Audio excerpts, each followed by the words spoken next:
Well, it's almost full-time footy on the SA Sport Show. Pete McDonald again from the Port Adelaide Football Club as their media manager, and he's the man of the moment, Pete. Zane Kirkwood from Sturt. Well done, mate. Congratulations. Another Magarey medal. Just another Magarey medal. Great work. That was a bit of a shock last week to get the second one, but a massive honour and very humbled. It put you in elite company though, which is, if you reflect back, I know the league's changed. They're not any easier to win. There's still the same amount of players that you're battling against, and it's a good comp. Yeah, someone ran me through some of the names that have won too, and it doesn't quite sit right with me that I've got my name next to them. But it was, I guess, still a really good comp and something that I'm very proud of. You mentioned you were a bit surprised the other night. Did you have any expectations going in, and how does it compare to your first one? No, not too many expectations. I thought that we'd poll well the whole midfield at Sturt. Aidan Riley and Batters had a really good year as well, so I thought we'd probably share the votes and finish around about the same mark. So you're probably sitting there enjoying a meal, probably not a drink, given that you're got some big games to go. But at what stage did you start thinking, might be a shot here? I had Fraser Evans sit next to me, and he just kept smashing me elbow, telling me I'm a chance to it. And I was like, oh no, I thought that a few of the boys would come home strong, and didn't think I'd quite hang on to it. But it turned out. It is a different. Pete alluded to it. It's a different night when you're going there to enjoy the night, as to you going there with games in the back of your mind. Yeah, and that was. I guess we had people tapping us at our shoulder all night trying to give us a drink. We're like, no, we're not doing it. And so it's good that way because we're still playing, obviously. So that's something you really focus on. But it was a good night for everyone there. So 2 Magareys in the cabinet now, but it's obviously not the medal you're chasing. That comes this weekend. Yeah. How are you feeling about the big one? Excited. Yeah. Obviously the first grand final I've played in, so excited. Still trying to, I guess, work my head around the week and what to expect, sort of thing. But I think it's just taking it in and enjoying it, but also knowing there's a massive test for us and a massive reward if we're good enough on Sunday. And the Eagles are a really good team, so we're really looking forward to the challenge. Take us through this year. When did you realise that Sturt all of a sudden was a bit of a contender? Because new coach, new personnel, disappointing year last year. When does it start to come together that you think, wow, we're starting to go okay? I guess we always thought we had a good team. Even last year, we just didn't really gel that well, and we really got together. Some of the senior boys at the start of pre-season really worked hard on trying to get a really good culture in place, and that was helped with Marty Matner, who's come from Sydney, who that's what they live and breathe over there is that kind of stuff. So he's led us really well, and just a lot of confidence in the group just to back ourselves in and back what Marty's putting forward to us to go through. And I guess you always have that. We won 10 in a row, so you kind of think, oh well, it's going all right, but you can never be certain that thinking that you're going to have this is your year sort of thing. There's a lot of things to happen in that time, so I guess you never really get too far ahead. It's just the old footy cliche, one week at a time sort of thing. It must be pretty confronting and a bit of a challenge to address that you do have a couple of cultural issues, and how do you bring a group together like that in such a short space of time? I wouldn't say we had cultural issues. I think we were still really young and really raw, and didn't really understand how to go about a full season. We were in patches good last year, and we couldn't really string a full game together. Where I think this year we've found ways to do that and got blokes understanding how to grind out games or win games we probably shouldn't win in parts as well. So I think that goes a long way in finding that. And then once winning breeds a good culture, I guess. So this year has been good because everyone's really enjoyed it, sort of thing. So. Yeah, you mentioned Marty Matner coming from City brought a basis to build a culture. What is that? What does culture mean from a Marty Matner perspective? Yeah, I guess it's a real,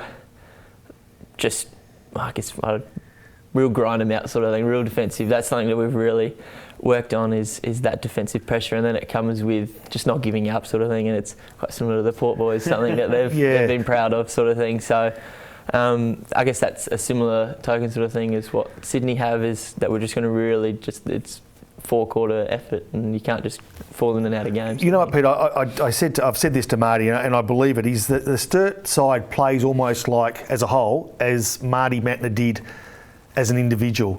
Very well balanced, very reliable, very skilled, solid, a great defensive player, but could turn defense into attack very quickly. I don't know. It just appears to me that Sturt's side is a really good, all-round, solid, honest side, a bit like Marty. Yeah, I think that's one thing that he's brought out in us is just an honest effort from everyone, and that's one of his main messages every week is playing your role. It's doing what you do best, sort of thing. So the defenders are pretty rock solid, and that's his mentality as well, is defend first, then we attack, sort of thing. So, yeah. And it was your skills that got a lot of kudos on the weekend, particularly your kicking. I mean, is that something that is naturally comes to play as you've got a skillful side, or do you really have to work on those? That's one of Matty's touch points. I guess. Marty. Yeah, yeah.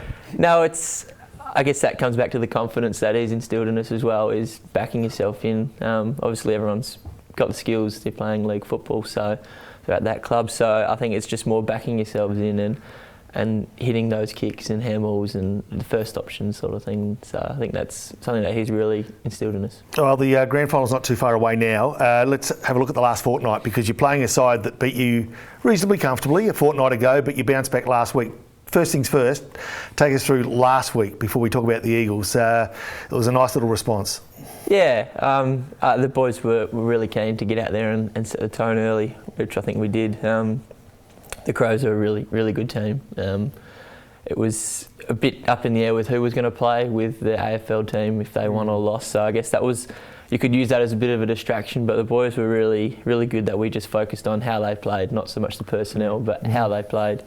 And we went from there, and we were just really hungry to get another crack at the Eagles. Do you think the AFL side made a difference? There was a bit of talk that perhaps the SANFL team wasn't as switched on because there's not that carrot of vying for a spot in the AFL. Is that reasonable, or is that a bit insulting to the effort that Sturt put out there? I still feel like they had a fair crack. They came hard, pretty strong in the last quarter. They got within, I think it was 2 goals, I think. So I definitely think they were having a crack trying to play. And you get a chance to play in a grand final at any level, you're going to do it. But the boys were able to withstand their challenge. We were having a chat during the break, Pete and I, about the skill level of the Double Blues. Pete highlighted the fact that the skills of the Blues under pressure and in open play was AFL-like. Yeah, and I guess that goes back to the point again of that confidence that Marty gives us, and I guess we've got to take into this week. It's another big final, and I don't know if there's any of us that have played in a grand final at SANFL level, so it's another step up, but we've got to go up that level if we want to have the ultimate. And you prize. seem to have a good mix too. You know, I'll dish out numbers here because I can't remember their names, but number 5 and 6 up forward were just busy all day. Young kid Evans, does he ever miss a target from that left foot from Fraser? Fullback? Yeah, mate, it's just that you seem to have all the pieces of a really nice puzzle there. It's good. Yeah, Fraser's taking his game to another level this year. He's been rewarded last night with centre half back in the team of the year, so he's had a great year and well deserved. It's good having him and Jack Stevens. He's been rock solid for us for the last couple of years, and unfortunately a few injuries have put him off for a little bit, but he's been really solid for us. And then, like you said, Josh Honan, Ben Hanson, the little fellas up forward, they were pretty potent on the weekend, so hopefully they can get a bit of confidence from that and go into this week. So, as Poppy mentioned, you've played the Eagles already this final series, couldn't quite get it done, but can you take some confidence out of that? Do you sort of know where you need to get better, how you can improve and how you can make up that margin? Yeah, we've played them 3 times and lost 3 times this year, so there's plenty of room for improvement for us. But the thing with the 3 games is we feel like we've been in all 3 of them. We've gradually brought the margin down, so it's down to 24 points now, so we can go again. But yeah, there's definitely areas that we've identified during the week that we need to improve on if we're going to beat them. But they're a classy team and they're out for redemption. They've said that, so they're going to be really hard to beat. But we're really looking forward to it. Are there key players there that you can shut down and you shut down the Eagles, or is it more of the system that you just have to be on point all over the ground? I think they're very similar to the Crows. It's more. They're a very well-rounded team. They've got some great players too, but if we can shut down their structures, I think first and foremost, I think that'll go a long way to winning it. Okay, Sunday morning you get up. What's your routine on a grand final? Is it very much business as usual? Yeah, I'm one for routine, and I don't like going away from it. So No, so take us through the routine. yeah, Take us through the Kirkwood it routine. starts a bit earlier than Sunday morning, but yeah, Saturday night I'll make sure I have my spaghetti bolognese and that, and Sunday morning get up, go for a walk, get a coffee, come home, and then go for another walk, go for a stretch. Okay. Bit of nervous tension, get that out. Yeah. Put the iPod on and off we go, and then then get to the ground and I guess soak it in, I guess, for a little bit, and then get on to job at hand. Good on you, mate. Well done. I was saying before, what odds Dangerfield, Brownlow, Dangerfield Premiership, Dangerfield Norm Smith? What odds? I think You've missed one of the legs already. Yeah, I reckon one here. You've got a Magarey. You just need a premiership and a Jack Odie, and you're on your way. What a way to finish the year! I'll just take the premiership. Yeah, you'll be okay. All played well. Yeah. Good on you, mate. Thank you. Well done. Cheers, guys. Reigning Magarey medalist here on the SA Sports Show. Great SA sportsman and great club, the Sturt Football Club. Back with loads more on the SA Sports Show.